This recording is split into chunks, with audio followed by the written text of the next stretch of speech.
चलिए जी, आज हम करवाते हैं आपको पहाड़ी रास्तों के दर्शन।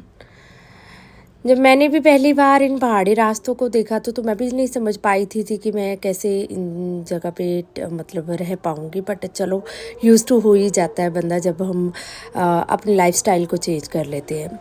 तो आज है हमें शादी, थोड़ी-सी वीडियो पुरानी है क्योंकि इस वीडियो को मतलब आई थिंक ये जनवरी मंथ की वीडियो है। नहीं, महाशिवरात्रि के टाइम की ये वीडियो है, तो अपलोड करने में थोड़ा-सा टाइम लग गया। और क्योंकि अभी हम पहुंच चुके हैं, हमने जिस डेस्टिनेशन पे पहुंचना था, वहाँ देवी से कुछ ही दूर पे 10 किलोमीटर की दूरी पे हम बाय स्कूटी दीदी और मैं पहुंच चुके हैं यहाँ पे। और यहाँ से हमने चलना है अब पैदल। तो क्योंकि जो जिस घर में हमने जाना है, ये है घर हमारे बुआ सास का।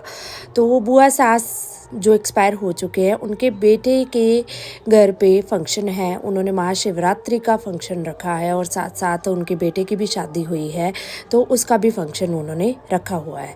तो घर थोड़ा सा ऊंचाई पे है, तो यहाँ से पैदल चलना पड़ता है क्योंकि इनके घर तक पहुँचने के लिए बहुत ही ऊंचाइयों उतराइयों का सामना करना पड़ता है हमें। तो इस पगडंडी के सहारे हम आगे बढ़ते जा रहे हैं, बढ़ते जा रहे हैं, बढ़ते जा रहे हैं और साथ साथ खूबसूरत नज़ारों को भी देखते जा रहे हैं। तो ये जो रास्ता है, जब मैं फ़र्स्ट टाइम आई थी तब तो मम्मा, पहले हमेशा मम्मा ही आते थे क्योंकि जो भी जैसे होता है, जैसे हमारे हिमाचल में होता ही है कि घर से एक ही मेंबर अगर चला जाए किसी भी ओकेशन पे तो चलो ठीक है भाई, हो गया है, कंप्लीट हो गया है। तो आजकल मम्मा थोड़ा सा कम जाते हैं सभी जगह पे, तो मेरे को ही जाना पड़ता है कुछ कुछ जगहों पे। तो आज हम पहुंच चुके हैं। तो ऐसे ही धीरे धीरे करके इन पगडंडियों के सहारे, जहाँ पे थोड़ी थोड़ी बीच बीच में सीढ़ियाँ आ रही हैं, कभी कभी बिल्कुल कंजस्टेड रास्ता आ रहा है जैसे आप देख ही रहे हैं, तो इनके सहारे हम आगे बढ़ते जा रहे हैं और ऊपर चढ़ते जा रहे हैं, चढ़ते जा रहे हैं, माता रानी की चढ़ाई को चढ़ते जा रहे हैं, चढ़ते जा रहे हैं। भाई पहाड़ों में रह रहे हैं तो पहाड़ों में पहाड़ी रास्ते तो होते ही हैं, तो पहाड़ों के रास्तों को देखना और उनको भी एंजॉय करना तो बनता ही है। तो ये जो घर आ गया है बीच में, इसको हम कहते हैं सैल के घर। एक्चुअली ये जो घर है आई थिंक टूट चुका है किसी न किसी कारण की वजह से, और इसकी सैल की जो छत है वो बिखर चुकी है। तो ऐसा ही होता है यहाँ पे। और जब बरसात का मौसम आता है तो काफ़ी घरों में फिर से रेनोवेट का काम चल ही पड़ता है क्योंकि बरसात में काफ़ी कुछ नुकसान होते हैं, काफ़ी कुछ चेंजेस हर घर में होते हैं पहाड़ों में, और उसके बाद से फिर से घरों में बनाए जाते हैं। तो अगर हम हिमाचल में बात करें तो घरों पे खर्चा सबसे ज़्यादा आता है घर बनाने पे, क्योंकि यहाँ पे देखो आप, मैं बोल रही हूँ पे पगडंडी के सहारे हम आगे बढ़ते जा रहे हैं, बढ़ते जा रहे हैं, पर जब हम उस ऊंचाई तक पहुँचेंगे, चलो हमने तो कभी कभार आना है, अगर उस ऊंचाई पे किसी ने घर बनाना है तो आप सोच ही सकते हैं कितनी ढोढुआई लगेगी। तो खच्चरों के सहारे गाड़ी तो पहुंच ही नहीं सकती है, तो खच्चरों के सहारे उनको रेत बजरी जो भी एक रिक्वायरमेंट होती है, जो मटीरियल्स रिक्वायर्ड होता है घर को बनाने के लिए, तो वो घर तक पहुंचाने, उस जगह तक पहुंचाने के लिए कितना लेबर वर्क लगता है और कितना पैसा खर्च हो जाता है। तो तभी कहते हैं पहाड़ों पे जब भी घर बनाया जाता है तो दुगना, प्लेन एरिया से ज़्यादा तो दुगना खर्चा यहाँ पे आ ही जाता है, क्योंकि साथ साथ हमने रिटेनिंग वॉल्स भी बनानी होती है जो कि एक इजी वर्क नहीं होता है हर एक आम इंसान के लिए, क्योंकि जब तक एक घर के लिए रिटेनिंग वॉल प्रॉपरली तैयार नहीं हो जाते तो घर सेफ़ नहीं माना जाता है। क्योंकि बरसात के टाइम पे बहुत ज़्यादा बारिश होती है हमारे पहाड़ों में, जिसकी वजह से ऐसा होता है, पर लोग सुकून से रहते हैं यहाँ पे, बहुत मज़ा लेते हैं, अपनी लाइफ को फुल ऑन एंजॉय करते हैं। ऐसा कुछ नहीं, उनको ये तकलीफ़ें बिल्कुल ज़रिया सी लगती है, बहुत ही कम ही लगती है। तो होना भी ऐसे ही चाहिए, क्योंकि जहाँ पे भगवान ने हमें भेजा है तो वहाँ पे खूब सारे एंजॉय तो करने चाहिए। अब ये जो छोटी सी मैं आपको चीज़ दिखा रही हूँ, ये कुछ पहाड़ी देवताओं के चिन्ह होते हैं। जगह जगह पे तो लोगों ने पहाड़ी देवताओं को विराजित किया होता है, तो वो जो भी है वहाँ पे अपना रोड प्रसाद चढ़ाते हैं। तो इस तरीके से आपको काफ़ी सारे चिन्ह देखने को मिलेंगे जब आप पैदल चलते हो। तभी मैंने इस वीडियो की स्पीड को ज़्यादा नहीं बढ़ाया है, ताकि मैं आपको इन रास्तों के बारे में थोड़ा सा बता सकूँ। तो ऐसे बातें करते करते मैं और दीदी अब पहुँच चुके हैं हमारी डेस्टिनेशन पे। बस ये सीढ़ियाँ चढ़ने के बाद हमने जिस घर में जाना था, हमारे मतलब भैया के घर में जहाँ पे जाना था, हमने वहाँ पे हम पहुंच चुके हैं। तो आप देख ही सकते हैं, तो 10 मिनट तो हमें चढ़ते चढ़ते लग ही गए। चढ़ना मेरे को तो नहीं इतना टफ लगता है, पता नहीं क्यों, बट हमारे जो हिमाचली मतलब मेरी जो ननद है, मेरा जो हस्बैंड है, जब चढ़ाई करते हैं तो भाई उनकी तो सांसें फूल जाती है।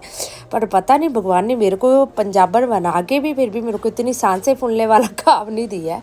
मैं फिर भी इजीली कर लेती हूँ सब चीज़ें। तो हम पहुँच चुके हैं हमारे घर पे, और ये है छोटे भैया का घर, और भाभी जी बैठे हुए हैं। सबसे पहले हम इनके घर में जाएंगे और इन सभी से मिलेंगे, प्यार से बातें करेंगे और खूब सारी गप्पे लड़ाएंगे।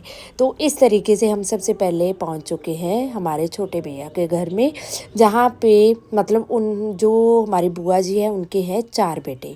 तो 4 बेटे हैं, तो एक बेटे के घर पे प्रोग्राम है और दूसरे बेटे ये का घर ये है। तो ये रही हमारी भाभी जी, बहुत ही प्यार करते हैं हमारे साथ, ऐसा कुछ नहीं है। बहुत ही हम लोग आपस में मिलजुल के रहते हैं, बहुत ही हमारा आपस में रिलेशन बहुत अच्छा है।